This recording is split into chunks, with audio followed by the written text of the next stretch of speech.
I want to talk about rapid growth development and its impact on neighborhoods. And what you're seeing here in this picture is the proposed new development on Lakeshore. And the reason why that I'm concerned with this is how stable will the building be. But before I get there, and that's a very, very interesting conundrum that we have about these tall buildings. Remember, any building before Bazran was here, I believe it was the Executive House. It's 12 stories.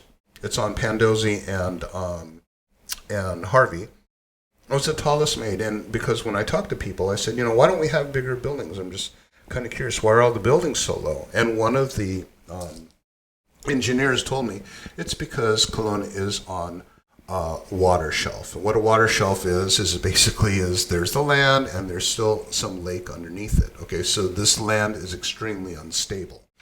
And that's why we weren't allowed to build there. Well, that all goes away when people have incentives to let it go away. But when you start to build all these high rises, it creates an affordability crisis. And that comes because investment money comes from international or institutional investors that have no interest in living in these homes. They just have interest in the appreciation of the value of the homes. And so they don't mind letting them sit empty, hovering over homeless people tents. Here's an ad about this kind of asset bubble, thing. This ad says, don't invest in the condo, invest in the development. Let's talk today. And so what they're trying to do is they're trying to get people to use these homes as investment opportunities. Well, what happens is if they go up in value, and they typically do because you build bigger, fancier developments that will sell for more, that leads to higher comparable values, because a lot of times we price things in cost per square foot. So say if a condo is 1,000 square feet and it goes for $1 million, that's $1,000 a square foot. So the realtors will go, typically the prices run about $1,000 per square foot. If you get a condo that's 1,000 square feet and you paid $650,000, man, you got yourself a really good deal. So that's kind of how the thinking works in terms of market valuations, right?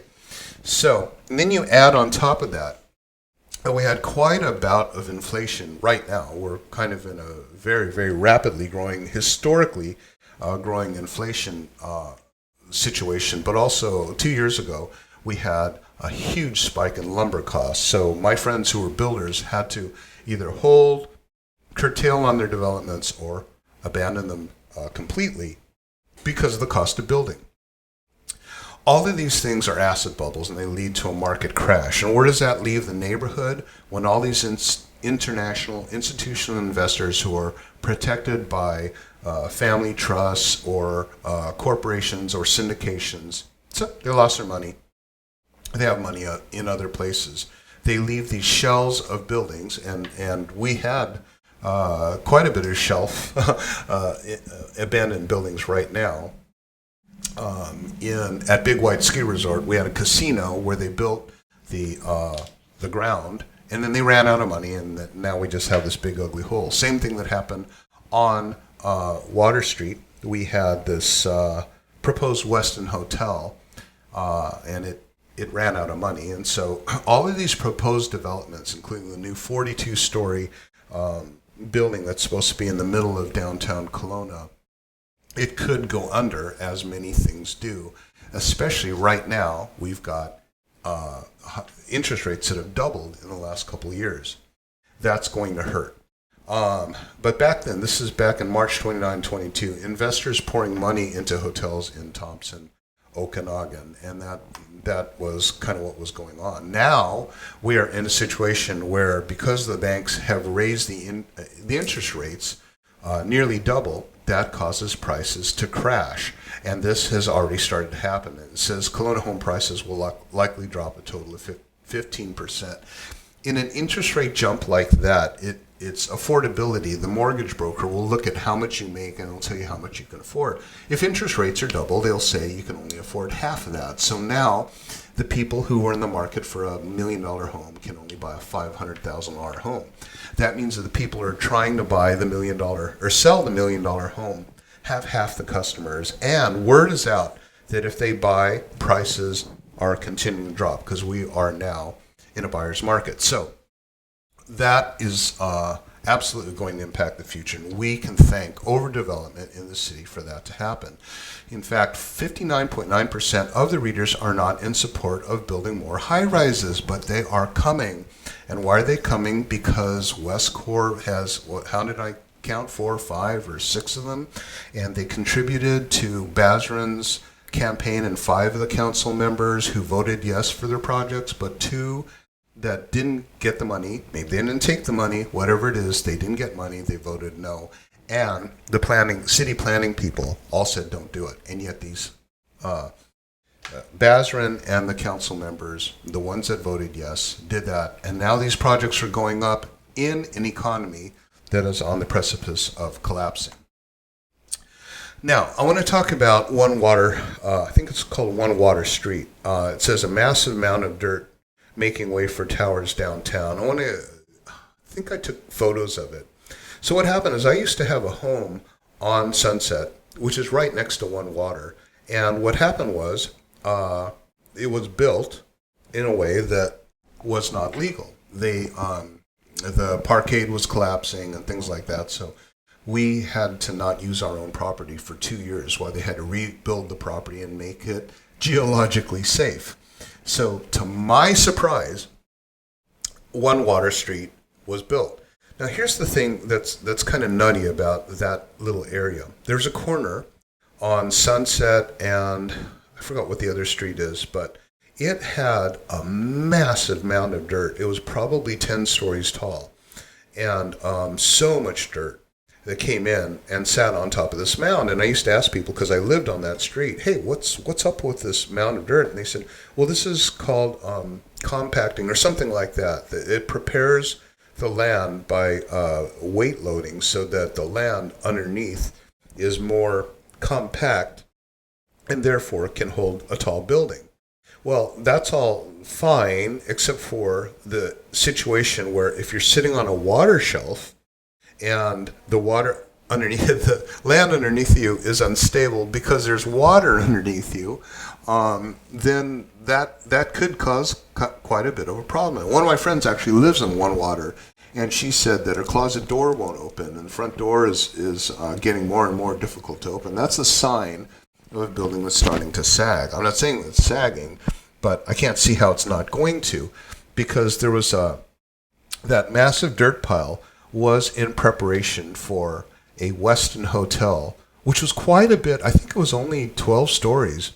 It was quite a bit smaller, and yet they put that on. They said they were going to have to compact the dirt for 1 year before they can, start to build on it. And so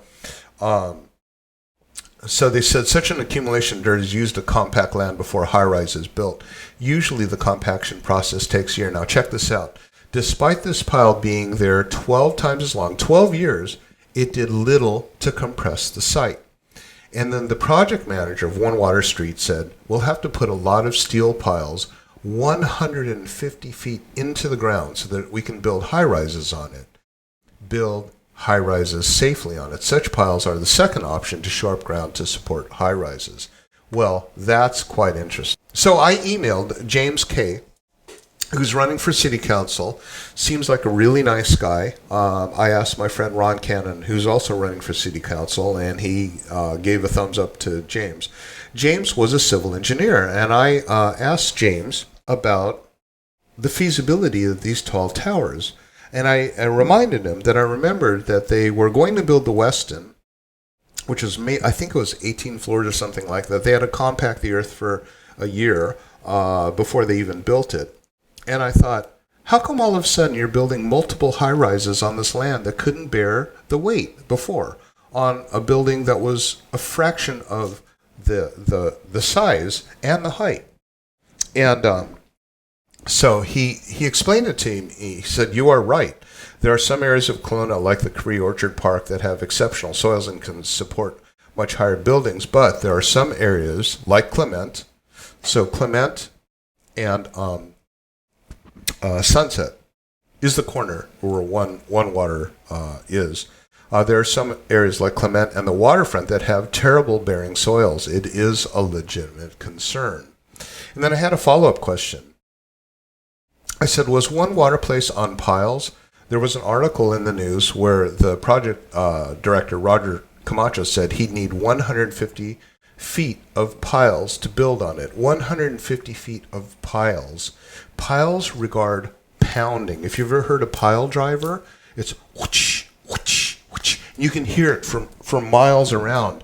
And I have an office on Bernard Street. I never heard pile driving, so I thought, well, that's kind of weird. This massive high-rise went up. I have not heard pile driving. What is going on? So I said, hey, got a follow-up question. Was it built on piles? And then James said, I can't recall. As the site had been preloaded for many, many years, it was actually 12 years, I don't recall seeing pile driving there, as I can recall at Brooklyn and Ellis Park across the road. Sorry, not sure. So he can't recall, but he's a building engineer. He's been around forever. So I don't think there was pile driving, which means that one water place is sitting on some very unstable land, and they're going to build multiple high rises on it.